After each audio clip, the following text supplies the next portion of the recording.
আচ্ছা, এই যে উত্থান একাদশী থেকে শুরু হচ্ছে তো বিষয়, উত্থান একাদশী মানেটাকে এদিন উত্থান কেন বলা এই হচ্ছে? দিন এই যে চাতুর্মাসে শয়ন একাদশীতে শয়ন করেছিলেন, পার্শ্ব পরিবর্তন একাদশীতে তিনি পাশ ফিরেছিলেন, এইবারে উত্থান একাদশীতে উঠছেন, সে বিশ্রাম নেওয়া থেকে এবারে উঠা পর্যন্ত 4 মাস হয়ে যাচ্ছে।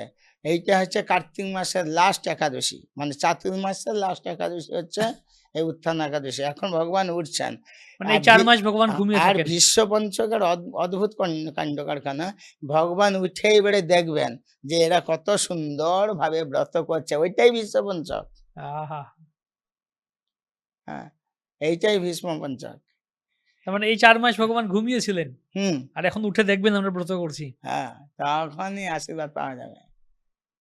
মানে ব্রত আপনাকে করতেই হবে, হুম। ভীষ্ম পঞ্চক ব্রত, যেখানে এটা হচ্ছে উত্থান একাদশীর মাহাত্ম।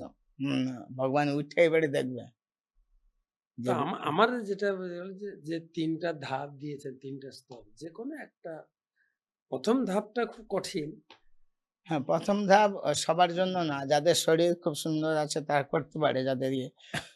কিন্তু যারা একদম পারে না তাদের জন্য তো হবিষান্ন একাদশী করবে, আর হবে তারপর একাদশীতে আবার অভিষান্ন খায় না জানো? একাদশীতে কখনো হবিষান্ন খাবেন না, কিন্তু আর বাদ বাকি আর কিন্তু রাতের বেলা এরকম আছে, রাতের বেলা খাওয়া যাবে না সূর্যাস্তের পর? নক্তং ন ভক্ষয়েত, এই কথাটা শুনেছিলাম যে রাত্রিবেলায় না খাওয়া উচিত। কারণ রাত্রিবেলায় সুন্দর আমাদের সত্যিকারের খাওয়া দাওয়ার হজমটা দিনের বেলায় ভালো থাকে, রাত্রিবেলায় সুস্থভাবে ঘুমানো। আর রাত্রে যদি আবার খাই, যার জন্য মঙ্গল আরতি উঠবার সংকল্প যাদের অভ্যাস নাই তারা উঠবে না। সেটা সমস্যা। সেই জন্য রাত্রে না খাওয়া ভালো।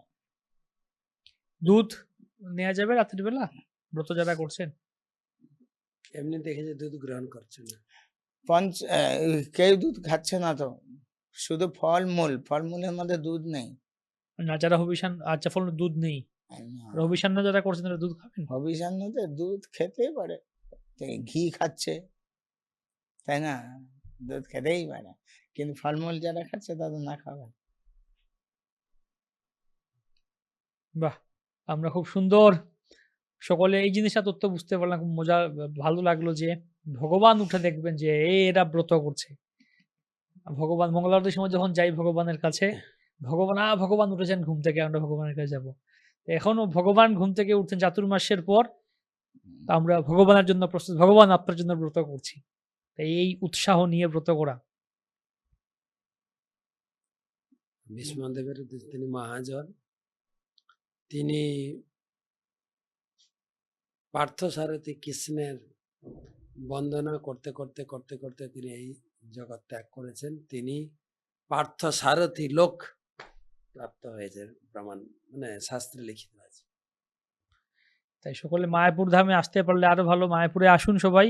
এটা বিশেষ স্থান, বিশেষ ধাম, বিশেষ করে ভীষ্মদেবের শিক্ষাস্থান, বিদ্যাপীঠ বলতে পারি আমরা। এই নবদ্বীপটাই হচ্ছে বিদ্যাস্থান, বিদ্যাপীঠ। এখানে কে কে পড়তে এসছেন? ভীষ্মদেব পড়তে এসছেন। তাই ভীষ্মদেবের বিদ্যালয় 100 রূপে এখনো আছেন, এখনো আছেন। ভীষ্ম টিলা বলে একটা নবদ্বীপ মন্ডলের অন্তর্গত জায়গা রয়েছে, সেখানে তিনি মামগাছি। তাই এই জায়গাতে এসে আপনারা ভীষ্ম পঞ্চক করলে অবশ্যই ভীষ্মদেবের বিশেষ কৃপা আশীর্বাদ লাভ করবেন।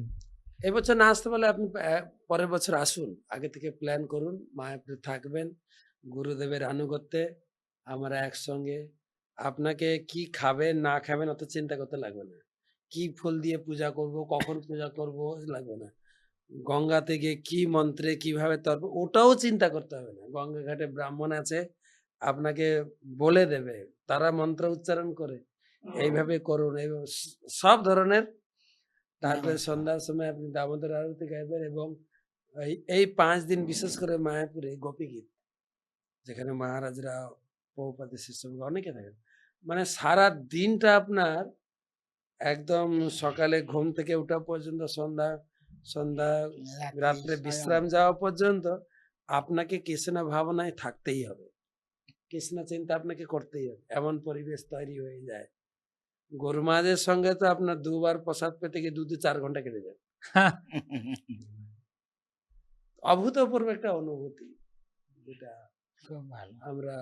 আমি তো কয়েক বছর ধরে করছি, করাচ্ছি লোককে। সেই অনুভূতিটা আমি সবার সঙ্গে একটু শেয়ার করতে চাইছিলাম, যার জন্য আজকে এই ভীষ্ম পঞ্চক কথাটা নিয়ে এলাম, যেহেতু 2 দিন পরে শুরু হচ্ছে। আমার তো মনে হয় বিশ্বপঞ্চক ব্যাপারটা সমস্ত পরিচালনা করছেন আমাদের শ্রীমদ ভক্তি বিজয় ভাগবত স্বামী মহারাজ।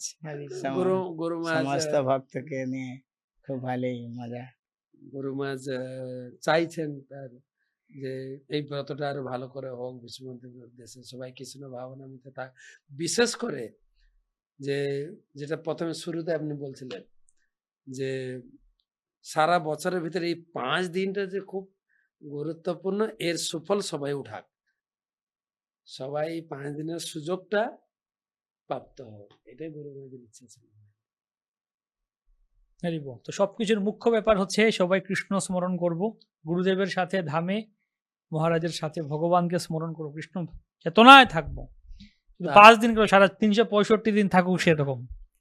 এই একটা অনুরোধ রাখবো, যদি এই যে সমস্ত মন্ত্রগুলো পড়লাম, আপনি চাইলে আমার যে হোয়াটসঅ্যাপ নাম্বার রয়েছে 9434760402, আর একবার বলছি +91, আপনার স্ক্রিনে রয়েছে +919434760402।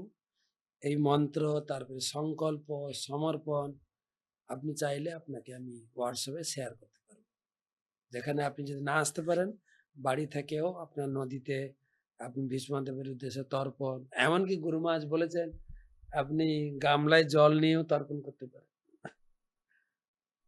এত সব রকমের সুবিধা। হরি বল। যে যেখানে আছেন করুন, ভীষ্ম পঞ্চকটা ব্রতটা করুন।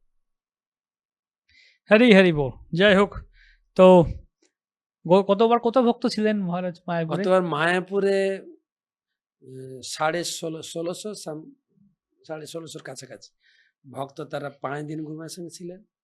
বিশেষ করে পূর্ণিমাতে, আর কিছু ভক্ত যদি বাড়ি বাড়ি করেন, হুম, তারা আসতে পারেন না ঘরের মতো করে, কিছু ভক্ত তাদের আবার নির্দিষ্ট আবার ব্রত থাকে, আমি এই ফলগুলো খাবো না, আমি আলু সিদ্ধ খাবো না, তাদের আবার নিজস্ব একটা হুম। ক্রাইটেরিয়া নিজেরা হুম। বানিয়ে নেয়। আর পঞ্চগব্য থাকে, তারা আসে না। লাস্টের দিন প্রায় 2500 লোক, শেষ দিন যেটা পারণের সময়টা 2500 লোক জড়ো হয়ে যায় ব্রত। বাহ। হরি বল। যাই, তো সবাইকে ভীষ্ম পঞ্চকের জন্য শুভেচ্ছা, এবং সকলে এই ভীষ্ম পঞ্চক বাড়িতে থেকেও করুন। বছরে 365 দিন সময় আছে, 360 দিন আপনি আপনার নিজের জন্য দিচ্ছেন, এই 5টা দিন ভগবানকে দিন, ভীষ্মদেবের জন্য ভীষ্মদেবের জন্য দিন, এবং এটাও নিজের ভগবান জন্যই খুশি দিচ্ছেন। হবে। ভগবান বলছেন হুম। কে যদি ভীষ্মদেবের উদ্দেশ্যে তর্পণ করেন, আমি খুব খুশি হব। হরি বল।